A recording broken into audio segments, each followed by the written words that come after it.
Korean War Poem by Roberto J. Prince-Hilaire. We didn't do much talking, we didn't raise a fuss, but Korea really happened, so please, remember us. We all just did our duty, but we didn't win or lose. A victory was denied us, but we didn't get to choose. We all roasted in the summer, in winter we damn near froze, walking back from near the Yalu, with our black and frozen toes. Like the surf the Chinese kept coming, with their bugles in the night, we fired into their masses, praying for the morning light. All of us just had to be there, and so many of us died. But now we're all but half forgotten. No one remembers how we tried. We grow fewer with the years now, and we still don't raise a fuss. But Korea really happened, so please, remember us.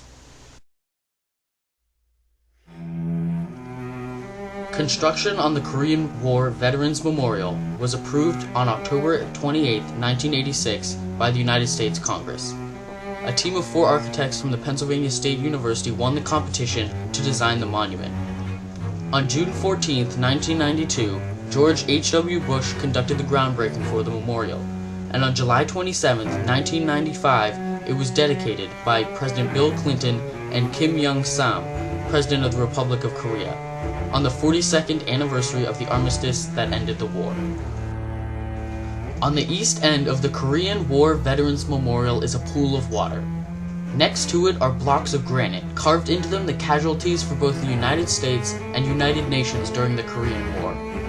Including those killed, wounded, captured, or missing, the United States suffered a total of 169,365 casualties, while the United Nations suffered 2,256,523.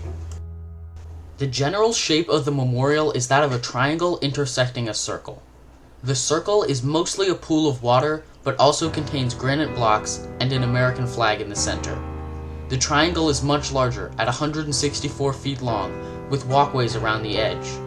A wall covered in thousands of pictures of the war is on one side, and in the center, 19 statues over 7 feet tall depict each branch of the armed forces, including the Army, Navy, Marines, and Air Force. These 19 figures can be seen reflected in the granite wall, representing a total of 38, and the 38th parallel, the dividing line between North and South Korea. To the north is the United Nations Wall, listing the countries of the UN that helped the United States fight in Korea, and a wall with the text, "Our nation honors her sons and daughters who answered the call to defend a country they never knew and a people they never met," a literal expression of gratitude to the troops of Korea. On the south side of the memorial are 3 bushes with South Korea's national flower, the Rose of Sharon hibiscus. There is also a granite wall with the inscription, "Freedom is not free." This monument symbolizes, in some respects, the futility of war, okay?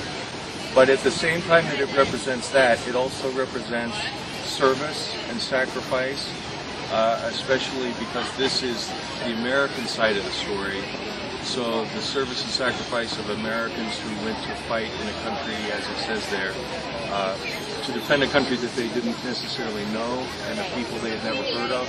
And it's also the first time that they're fighting under the auspices of the United Nations. So they're fighting for a kind of a higher ideal in the post-World War II era for world peace. I think it's very relevant. And I'll tell you who it's particularly very relevant to is the South Korean people. If you guys were to go, for instance, to the Smithsonian and look at a map of the world lit up at night, and you look at the Korean Peninsula, south of the 38th parallel, you've got one of the most vibrant economies in the world. You look at Seoul and you look at all the lights there, and then look above that 38th parallel and see that people don't have enough food or housing. And so for the Korean people, this is a present-day thing. They come here and they honor the sacrifice of the United Nations. They're very grateful that we stepped into a civil war, which is a difficult thing, you know, and especially today we still have to ask these questions. Do we have the right to do this? Does the United Nations have a right to do this? But this was an experiment in those days. This was the first time the United Nations said, we are going to come in as a world community and enforce the law and turn back a communist aggression. The engravings of the casualties of war are both an appeal to logos, directly showing the scale of conflict and the price inherent in it, and pathos, by forcing the viewer to reflect on the massive losses sustained by the world. The depictions of war on the north wall serve a similar purpose, reminding the audience of what really happened. The memorial is still effective decades after its construction. The images of war are intimidating to behold, as are the larger-than-life statues of the soldiers of the armed forces. The memorial reminds us that Korea was not all that long ago.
The final side of the monument is to the west, Okay, now you're just screwing around. facing the Lincoln Memorial. And so many of us died, but now we're all but forgotten. The next line is cut off. What, you said